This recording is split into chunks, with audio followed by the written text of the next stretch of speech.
Bismillahirrahmanirrahim. Bonjour chers collègues. On continue notre cours des prolapsus génitaux.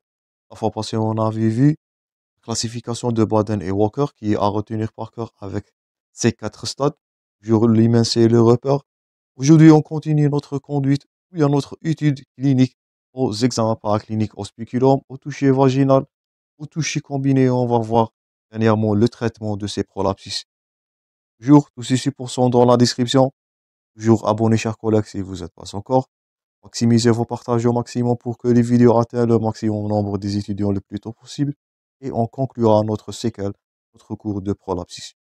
Donc, à l'examen clinique, donc, premièrement, c'est l'examen au spéculum. Donc, après la palpation, maintenant, c'est le spéculum. Donc, à valve démontable, ça va vous permettre de faire, donc, à noter, un frottis cervico-vaginal. Donc, ça, c'est votre conduite à tenir. Après l'interrogatoire, après l'examen clinique, après la classification de Baden et Walker, je répète, maintenant vous allez passer au spéculum. Premièrement, faire un FCV, frottis cervico-vaginal, une colposcopie, plus ou moins des biopsies, voire l'hystérométrie. Donc, 4 manœuvres vous allez faire. Donc, je répète, si on vous pose la question au spéculum, que vous allez rechercher ou bien que allez-vous faire? Un FCV, frottis cervico-vaginal, colposcopie, biopsie, hystérométrie. 2 manœuvres aussi que vous pouvez les faire. Donc, premièrement, la manœuvre de la valve antérieure. Donc, manœuvre de valve antérieure. Donc, ça va refouler le cystocèle. Donc, antérieur, je répète, si vous vous souvenez de la fois passée, on avait parlé des 4 plans. Donc, le plan antérieur, c'était la vessie. Donc, manœuvre valve antérieure. On va refouler ce qui est antérieur, c'est la vessie, cystocèle. J'espère que vous êtes en train d'assimiler.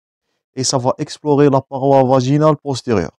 Donc, manœuvre antérieure, refouler la vessie, rechercher, bien dépister, explorer la paroi vaginale postérieure.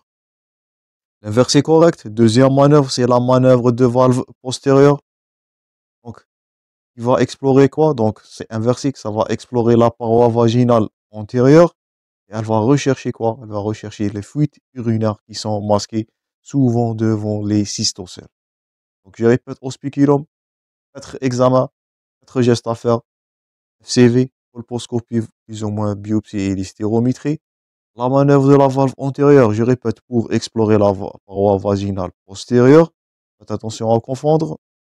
La manœuvre de la valve postérieure pour explorer la paroi vaginale antérieure. Suivi par un toucher vaginal, appréciez le col, l'utérus, les annexes, la qualité des ligaments utérosacrés qui sont souvent à cause de cette dyspareunie et l'état des releveurs et leur tonus. Donc, on avait parlé de ça dans les 3 plans. J'espère que vous avez les cités. Le releveur de l'anis qui fait apparaître ou bien qui fait appartient du muscle profond, ou bien du plan profond du périnée. Le toucher combiné pour explorer dernièrement le foyer, fibre centrale du périnée. C'est au niveau ce dernier que va rejoindre, je répète, le plan profond et le plan moyen. C'est pour cela qu'on a insisté sur la partie précédente. Des rappels anatomiques qui sont bien sûr à retenir. Donc, toujours les notions de base sont à retenir. Ils sont souvent posés comme thème d'examen. Ne banalisez pas toujours les introductions. Les rappels anatomiques, la physiopathologie et bien sûr les lésions élémentaires histologiques, ils sont à retenir par cœur. Donc, 4 examens complémentaires. Je répète, bilan d'exploration du col utérin. Donc, c'est le frottis cervico-vaginal et la colposcopie. L'hystéroscopie. Un curetage biopsique, dépister toujours pathologie, donc la femme rechercher de néoplasie, cystogramme, l'urographie intraveineuse, en cas d'incontinence urinaire d'effort, on avait parlé de ça dans la symptomatologie, pour éliminer une fistule, et dernièrement le bilan urodynamique. Donc rechercher la pathologie au niveau du col, stéroscopie, toujours examen anatomopathologique devant après cette frottis cervico-vaginale, colpocystogramme, et s'il s'agit d'une symptomatologie urinaire, l'urographie intraveineuse et le bilan urodynamique. Dernièrement, donc, pour conclure ce cours, on va voir le traitement. Donc, il s'agit de 2 modalités de traitement, un traitement non chirurgical et bien sûr un traitement chirurgical. Et chacun il a ses indications. Commençons premièrement par le traitement non chirurgical, la rééducation périnéale devant des lésions ou bien des prolapsus qui sont pas trop extériorisés. Donc, généralement, après toute grossesse, donc la femme, elle doit subir d'une rééducation périnéale pour permettre une contraction de nouveau, mise à jour à nouveau de la contracture périnéale pour prévenir ces prolapsus. Donc, un prolapsus pourra survenir même après une grossesse de façon normale. Le rôle là, donc, c'est la rééducation périnéale comme facteur protecteur de ces prolapsus. Aussi, s'il s'agit d'une incontinence à l'effort seulement, un traitement médical pourra être installé pour cette incontinence qui est liée à l'instabilité vésicale. Donc, c'est pas un traitement non chirurgical. Vous êtes en train de voir, il est réservé aux formes dites non graves ou bien non très extériorisées. Ou bien, vous pouvez passer au presseur. Le voilà. L'illustration, ça, c'est un presseur qui est introduit au niveau de la cavité vaginale pour limiter ce prolapsus, surtout le prolapsus de l'utérus, l'hystérocèle. Donc, c'est un anneau en caoutchouc qui est plaqué contre la face postérieure de la symphyse pubienne et de la concavité sacrée. Voilà la localisation. Donc, ce dernier il est plaqué contre le côté. Donc, le côté antérieur, il va être plaqué en face de la symphyse pubienne et leur extrémité postérieure, elle va être plaquée ou bien elle va être en contact avec la cavité sacrée pour prévenir les prolapsus donc, de l'utérus, donc sadique, donc non, ou bien non extériorisé ou bien qui ne n'achève pas. Je répète, le repère là, c'est toujours l'hymen. Donc, toujours la classification de Weider, Baden et Walker. Donc, rééducation périnéale, elle a ses indications même après un accouchement qui est physiologique. Traitement médical en cas d'incontinence urinaire, c'est parmi les signes majeurs. Donc, sur le plan psychologique, c'est un symptôme qui est gênant, une incontinence urinaire pour une femme adulte. Et dans certains des cas, lorsqu'il s'agit d'un prolapsus qui est pas trop extériorisé, surtout du styrocèle, vous pouvez avoir l'indication OPCR. Donc, c'est un anneau en caoutchouc pour supporter cette cysto, bien cette hystérocèle. Donc ça, c'est premièrement le traitement non chirurgical réservé aux formes qui sont non graves, non étendues. Deuxièmement, le traitement chirurgical. Donc, on a deux voies. On a une voie basse et une voie haute. Donc, pour la voie basse, on va faire la colpo-hystérectomie vaginale totale. Donc, s'il s'agit d'une cystocèle ou bien colpocèle, chez une femme âgée qui ne désire pas la grossesse, on peut administrer premièrement un traitement curateur radical. C'est la colpo-hystérectomie vaginale totale. Donc, exérèse totale. Ou bien, deuxièmement, la TOP. Donc, c'est la triple opération périnéale. Donc, malheureusement, dans certains des cas, comme on avait vu, donc c'était accouchement en boulet de canon, ou bien les forceps traumatiques, ou bien certaines manœuvres.